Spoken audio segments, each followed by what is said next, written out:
Hi, I'm Kathy Quinn, and I want to welcome you to this month's large monogram shower curtain project of the month.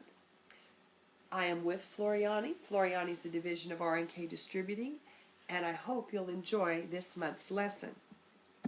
The first thing I want you to do is take a sheet of your applique wonder, and you are going to print your design, your applique letter that you have created, your monogram, out on a piece of applique wonder.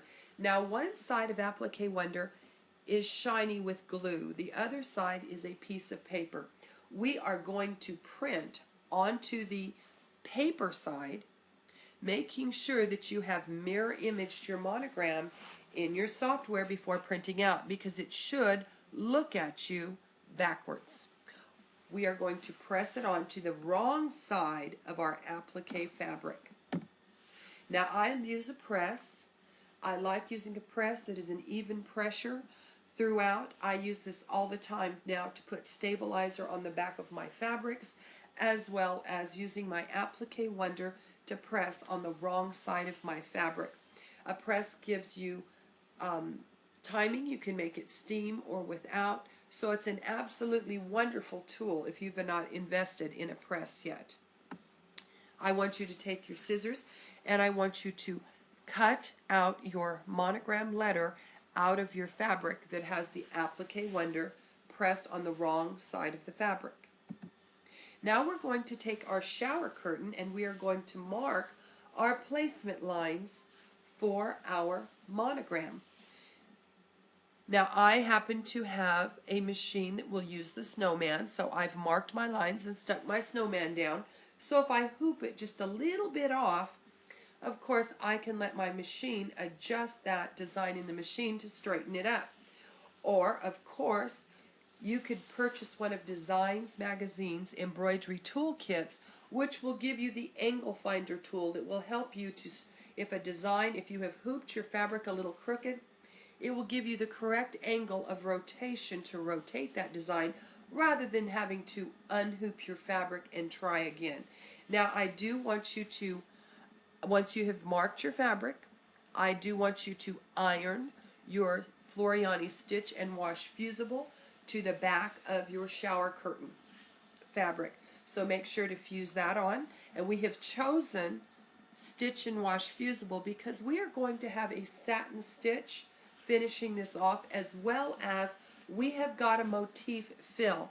So that is a lot of straight stitches. So we don't want to use something that when we pull it off is going to damage our stitching.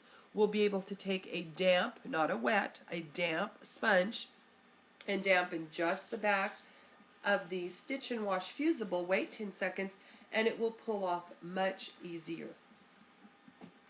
Now I want you to hoop your shower curtain, and now we are going to stitch out our placement line. This will show us the placement to put our monogram applique fabric in. Now you notice on that shiny paper side, we are now going to pull that off of our applique fabric because it was ironed on. The other side of our applique wonder was the fusible side. We fused it on to the back of our applique fabric, and now this is covering the adhesive. We are going to peel this off, and now you can place this exactly perfectly in the stitched out placement line. Now this is a repositionable adhesive. You can reposition it 4 or 5 times if you're a little bit off, but I wouldn't try to do it any more than that. But stick it down. Now the nice thing is this will now not slip or move while you go to applique it down. So it's placed perfect, and so it gets rid of the need for all those adhesive sprays. And it holds wonderfully, no scooting. I want you to finish stitching out your design. You'll stitch out your pretty motif fill. Then you will go ahead and finish it with your satin stitch border. This is going to give it a nice professional looking finish. Once we've done that, of course, we will remove it from the hoop. Remember to dampen your Stitch and Wash stabilizer. Wait 10 seconds. And then you will be able to pull it away. If there's any left in your little stitching in there, don't worry, because as this is laundered, that will all go away for you. But here is your large monogram shower curtain. Now obviously we could use this large monogram motif idea for anything, a number of things. A shirt that you need a large monogram on, a diaper bag, a burnt cloth, all these things that are now using these large monograms. It seems to be the vogue now. So now you know how you can easily create a very large monogram without all the heaviness of a full embroidered stitched monogram letter. I hope you enjoyed this month's project of the month.